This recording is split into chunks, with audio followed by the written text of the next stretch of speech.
off this list, in our number 10 spot, we have Hogen Fukunaga. Hogen is the founder of a cult that is often called the foot reading cult. Hogen made claims that he would be able to diagnose people by examining their feet. Other than his potentially false diagnosis, this wouldn't be the worst thing in the world, except for the fact that he charged people $900 for a foot reading. Hogen also claimed to be the world's final savior, third in line after Jesus Christ and Buddha. This cult started in 1980 while Hogen was 34 years old and apparently was more than 500 million yen in debt. Hogen would read people's feet and then tell them their problems, but would say these issues could only be fixed if they attended a cult seminar, which would cost them 2.25 million yen, or if they donated 14.3 million yen to the cult. I feel like this red flag should have been more than enough to warn people, but at one point the group claimed to have 30,000 members. Hogen was eventually arrested and sentenced to 12 years in prison for fraud, and the cult went bankrupt. In our number 9 spot today, we have Keith Rainier. Keith is one of the more disturbing people on this list, as he founded the multi-level marketing company / actual cult and front for disgusting crimes, NXIVM, which I believe is pronounced Nexium. Keith started off his multi-level marketing career with the company Amway, and by 1990, he had started his own, which ended up getting shut down for being a pyramid scheme. In 1998, Nexium was founded and was originally called a personal development company and was supposed to help with self-improvement. Well, this MLM was 1000% a cult. There was a 12-point mission statement which was recited during the cult's classes where they purged themselves of all their envy-based habits. There were different modules for classes like relationship sourcing, which helped the members explore ways that they could financially benefit if their partner suddenly passed away, or there was another class where they learned only about psychopaths and their followers. Eventually, the cult leaders started to branch out and form different organizations related to the cult, and long story long, this cult was not for self-improvement, but was involved in some extremely disturbing things. In 2018, Keith was arrested and charged, and in June of 2019, he was convicted for conspiracy and conspiracy to commit forced labor, as well as a few other really awful things.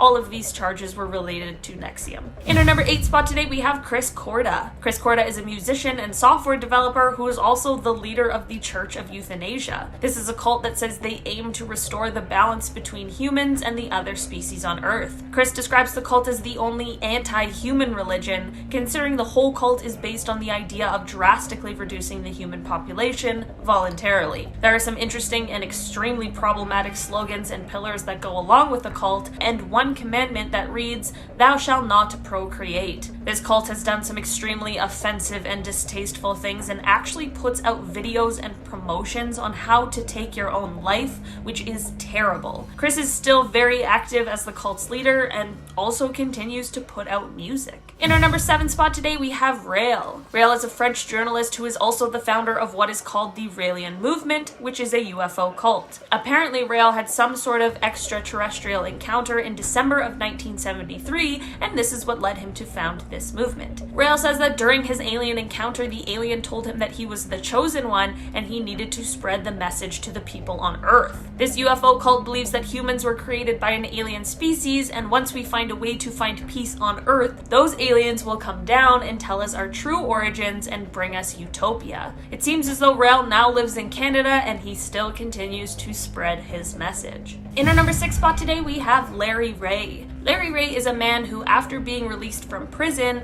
moved into his daughter's college dorm room in 2010. Larry and his daughter painted him to be some kind of hero and protector and convinced the other people in the dorm that the government was just out to get him, and that's how he was allowed to move into the dorm. After moving in, he slowly began to manipulate and prey on the people who lived there, isolating them from their friends and family, and began giving them serious and incorrect diagnoses such as schizophrenia. He began to control everything they all did, such as when they ate, what they ate, when they went to sleep, etc., and he would extort them for money, which ended up totaling to more than $1 million.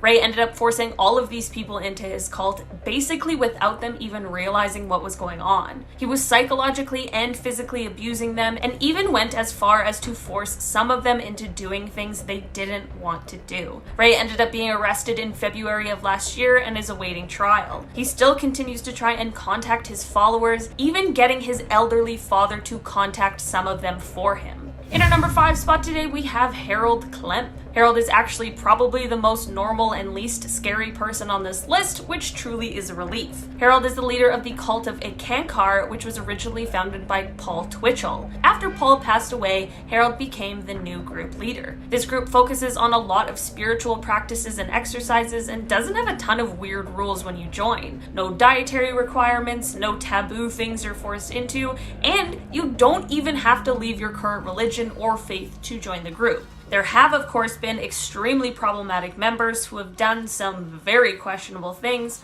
but not at the command of the group or Harold, to my knowledge. Harold continues to lead the group, and they even have a website, a Twitter page, and a YouTube account. In our number 3 spot today, we have Buffalo Bill Hawkins. Buffalo Bill, who is also known as Yisrael, is the founder of the House of Yahweh. Bill and his brothers say that they were sent by Yahweh to prepare the world for the second coming of the Messiah. They believe that the House of Yahweh is the oldest and only true faith, and that the world is about to experience the Great Tribulation, which is a sign of the end times. They also believe that the Bible refers to Satan as the god of this world. This cult isn't unlike a lot of other religions, and they have their own beliefs and ideologies. Bill has attempted and of course failed to predict the end times throughout the years, the most recent prediction being in 2016. In 2008, Bill was arrested on 4 counts of bigamy, and his bail was originally set at $10 million before it was reduced to $100,000. He ended up being released in 2009 after he pleaded no contest to some other charges that had been laid against him, and he was only given a fine and probation. In our number 2 spot today, we have Warren Jeffs. Warren Jeffs is the president of the Fundamentalist Church of Jesus Christ and the Latter-day Saints, and is also serving a life plus 20-year sentence, which is exactly where he should be. His father was once the president of the cult, but when he passed, the position was passed on to Warren. As the new leader of the polygamous cult, he said that no one should even attempt to marry one of his father's widows, but after just a few days, he himself married all of them except for 2,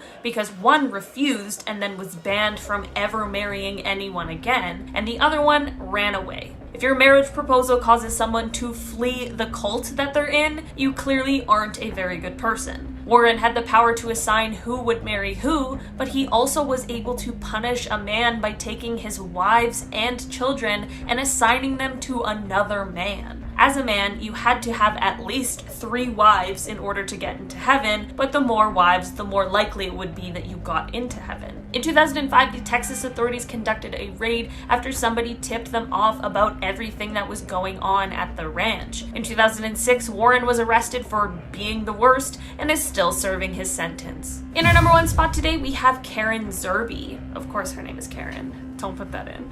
Karen is the leader of the cult now known as the Family of Love, but is much better known by its former name, the Children of God. In 1969, Karen joined a group called Teens for Christ and ended up becoming the personal secretary to David Berg, who was the one who founded the group. Eventually, David would divorce his wife in order to marry Karen. Karen had a son named Ricky, and his childhood was made into a book, which was used to show other members of the cult how they should raise their children, but the book included some pretty horrific and disturbing content. At first, Karen wasn't around or extremely active in the cult, but she began to insert herself more and more and began making rules and enforcing discipline. Once David began to get sick in 1988, Karen took over the leadership position that she had been groomed for. After David passed away, she married another leader from the cult. This cult has actually seen a few celebrities over the years. Jeremy Spencer, who was one of the founding members of Fleetwood Mac, is a member of this cult. Joaquin Phoenix and his siblings were unfortunately subject to this terrible cult when they were growing up, but they all chose to leave later in life and as adults have spoken out about this cult. Unfortunately, Karen is still active as the cult's leader, even though she most definitely should be in prison. Starting off this countdown, we have Heaven's Gate. Founded in 1974 and led by Bonnie Nettles and Marshall Applewhite, the Heaven's Gate cult believed in UFOs and impending doom.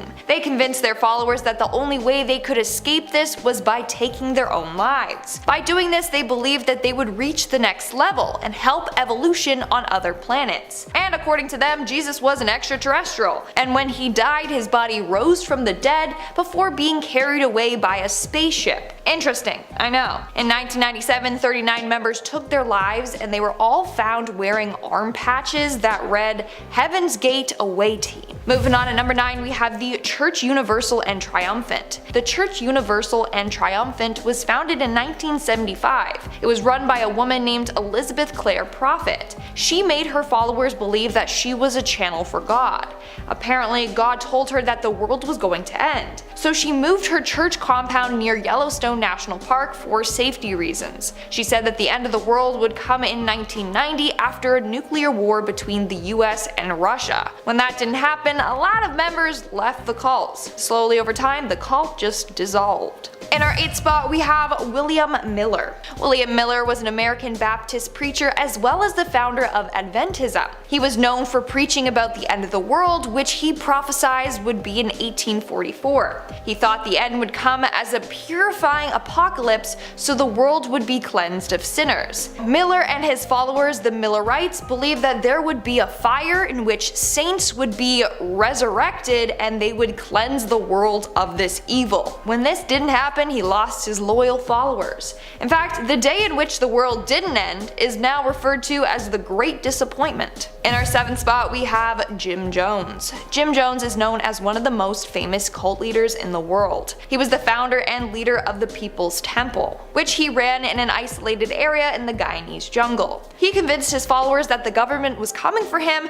and that they were going to start a thermonuclear war. In fact, he believed that on July 15, 1967, a nuclear attack was going to happen. Alas, it didn't. Anyways, in 1978, he convinced his followers to take their lives. He described this to be a revolutionary act. So on November 18th, his cult leaders drank cyanide-laced punch. Some of them drank it willingly, while others had it forced upon them. In the end, 909 people lost their lives. It was said to be one of the most harrowing tragedies in American history. Coming in at number 6, we have the Branch Davidians. This cult was originally founded in 1929 by a man named Victor T. Houteff, and they were a spin-off of the Seventh-day Adventists. Then in 1955, Ben Roden organized the Branch Davidians. Later, the cult was controlled by David Koresh. He believed that the end was near. He believed in the several seals from the Bible's book of Revelation. He believed that when the seals were opened, that marked the second coming of Christ and the start of the apocalypse. So David and his cult were preparing for the apocalypse.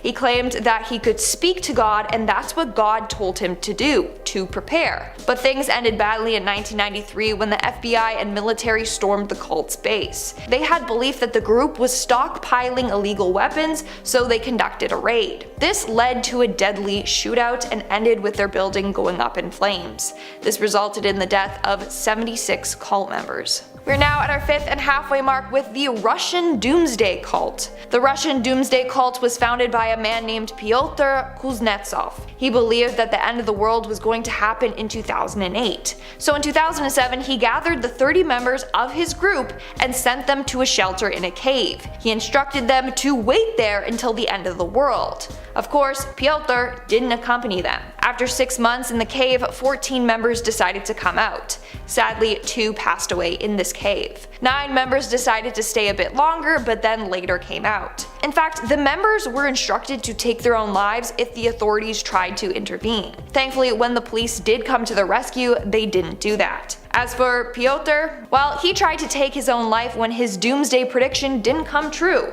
He then was sent to a psychiatric facility. In our 4th spot, we have The Family. Otherwise known as the Great White Brotherhood, this was an Australian New Age group led by a woman named Anne Hamilton. She convinced her followers that she was the reincarnation of Jesus. She also said that Buddha and Krishna were other spiritual beings that came down to help humanity. And of course, they all believed that the end was near. The cult lived away together in the countryside outside of Melbourne. The kids were instructed to never talk to outside people. They were all homeschooled. Those that didn't listen were punished through beatings, starvation, or emotional torture. People there were also frequently with hallucinogenics. In the end, the police raided the cult and saved the 28 children that they had brought in. Anne and the other woman helping her were then criminally charged. And a number of cult members actually sued her for psychiatric and psychological illness upon other things. It said that she paid hundreds of thousands of dollars to her victims. Moving on to number 3, we have Box Canyon Cult. Located in Southern California, Box Canyon was the perfect rocky hideaway for a Doomsday cult. It all started when a man who went by the name of Krishna Venta claimed that he was the second coming of Christ and was over 240,000 years old. In 1948, he bought 25 acres of land in Box Canyon to build a monastery and several rooms for his followers to stay in. In the monastery, Venta would preach about the impending World War III, which would spark the end of the world. He said that World War III was their chance to take back the world, but they were never able to see their plan through. In 1958, 2 men whose wives joined the cult decided to bomb it. The blast killed them, Venta, and 7 of the followers. Some of the survivors stayed there, whereas others went to join Jim Jones's cult and later passed away there. In our second spot, we have the Order of the Solar Temple. This cult was formed in 1984 by Joseph DiMambro and Luc Jouret. It started off its teachings based on New Age spiritualism, but they realized that they got more followers when they started to become more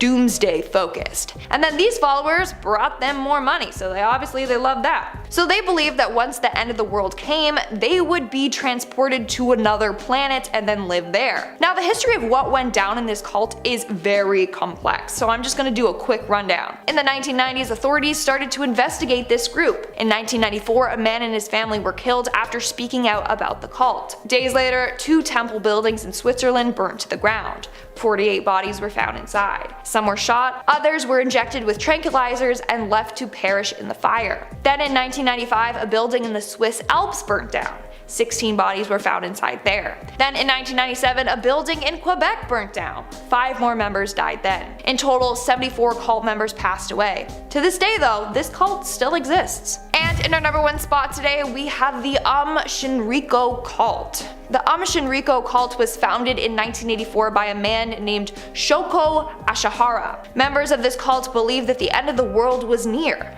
The leader predicted that it would occur in 1996 or between 1999 and 2003. But he claimed that the members were going to be the only ones that survived. But in order to become a member, they would have to sign their estates over to the group, which in the end made him incredibly wealthy. In 1995, the cult carried out the deadly Tokyo subway sarin attack, where 13 people died and thousands got injured. Apparently, this was done as an attempt to start the apocalypse, but also to show how strong they were to try and stop the authorities from shutting down their cult. As a result of this attack, 13 members of the group got the death sentence, including the leader. After his death, the name of the cult changed, and to this day, it's still active. It's said that it has about 1,500 active followers. Number 10. The Aghori. The Aghori is a religious cult that broke away from the Hindu religion in the 14th century. They believe everything is God and they chase spiritual liberation with their acts.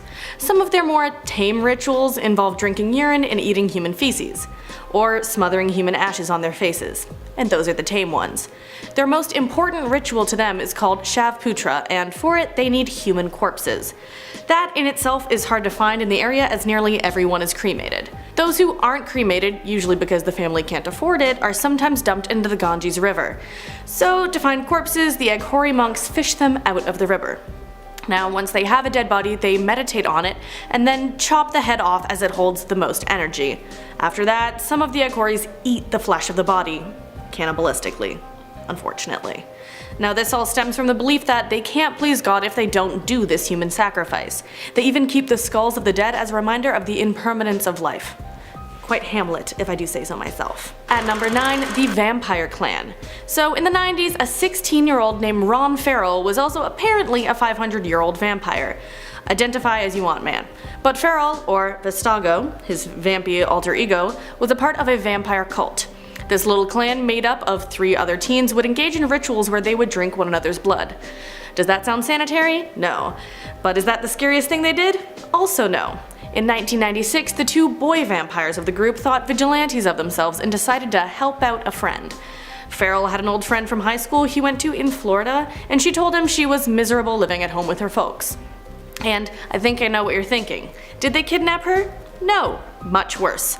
The two vigilante vampiric teens beat both of her parents to death with a crowbar. Then Visago burned a letter V into the girl's father's body. When he was found out, he received a life sentence for the murders. Number 8. The Birdman Cult. On Easter Island, one era of inhabitants was the Birdman Cult era. The people of Easter Island, the Rapa Nui, came up with an interesting yearly ritual to determine who led them. The eventual leader would be seen as supreme ruler for a year and would be encouraged to take on a bird-like appearance, growing out their nails and shaving their head. But to get that position, their chosen champion would have to succeed in a very tough competition. These chosen champions would dive down tall steep cliffs and swim to an inlet where they would have to grab an egg from a Suri-tern or a Manutera and bring it back unbroken. So swim all the way back and climb up a sheer cliff face, all with an unbroken egg. And that makes holding an egg in a spoon sound like a piece of cake, right? But the first champion to bring back an egg led to the leader they represented becoming ruler.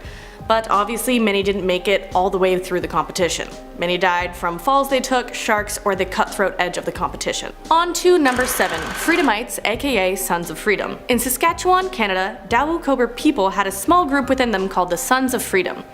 The Dawu-Cobra people were a spiritual Christian group that originated from Russia. And the Sons of Freedom were a cult that came out of them during a time of economic tensions. The Sons of Freedom stood for communal living, nudity, and anarchy. They were mainly known for their public demonstrations they performed in the nude.